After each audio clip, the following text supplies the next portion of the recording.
Router table requirements for the Lee box joint and beehive jig.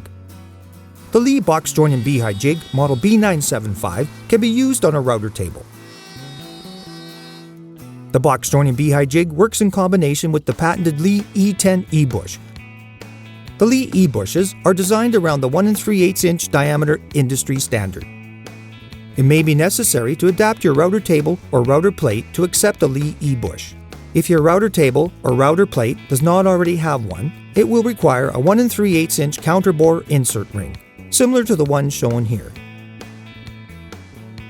The E-bush is installed in the insert ring,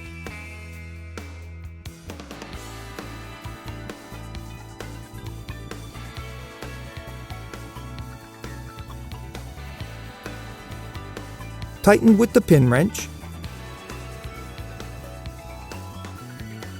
and then the insert ring is placed in the router table or router plate.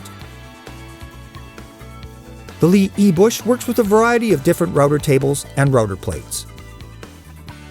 Check with your router table, router lift, or router plate manufacturer as to what adaptation, if any, may be required for use with the Lee E-bush. For more information on the box joint and beehive jig, visit leejigs.com. All Lee products carry a full 5-year warranty. Lee products are available worldwide through our network of dealers and distributors.